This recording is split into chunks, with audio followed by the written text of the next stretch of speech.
Tucked away just a stone's throw away from the Tuileries Gardens in Paris, this little showroom holds all sorts of weird and wonderful objects.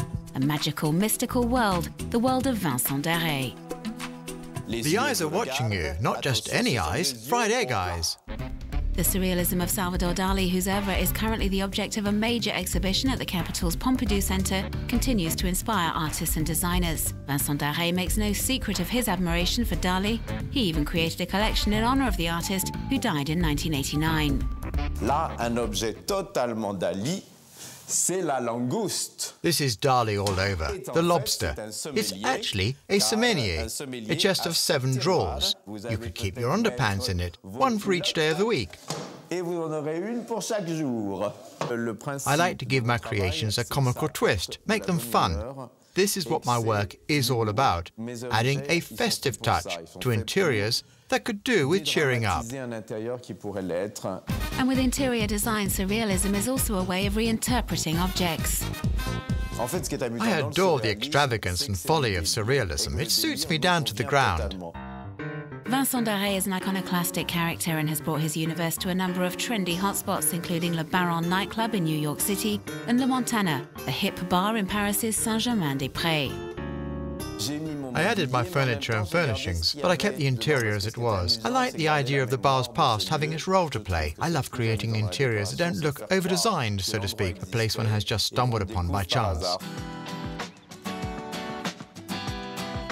The Maison Martin Margiela employed a similar technique for decorating La Maison Champs-Élysées in Paris.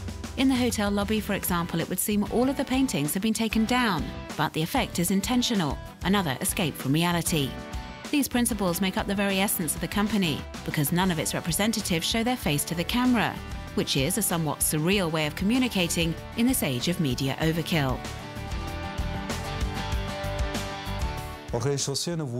We wanted to convey a sense of the past, that this building has history. The surrealist influence is apparent. You know, it might even be Dadaist.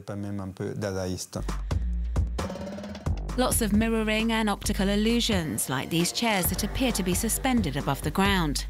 All the chairs have white covers in the lounge, in the bedrooms. In fact, in this one, all the furnishings are covered in white material, even the pictures. One should interpret it that the painter has covered up his or her canvases. It's not to hide them from the public, it's just to protect them, as the paint hasn't dried yet. This anti-decorating approach is present everywhere, even with this tessellated floor. It's as if the pieces have been randomly scattered along the entrance hall. It's as if they're moving, and we can pick them up and put them back in the right place. And surrealism isn't confined to the worlds of art or interior design, it's also influenced food.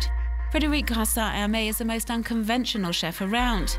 A few years ago, the devout fan of Dali teamed up with a well-known brand of pâté to create a surrealist soft noodles dish, a nod to the artist's image of the soft melting pocket watch. I have a passion for Salvador Dali, and I was lucky enough to have met him when I was younger. No, Dali wasn't crazy. He was mystical, awe-inspiring. Frédéric Grassin-Hermé gives off a somewhat eccentric vibe, but she is in fact an outstanding gourmet chef and personal chef to French chef Alain Ducasse. Her niche, her thing, is exploring new ground, trying out unusual, daring blends, like these noodles coloured with methylene blue.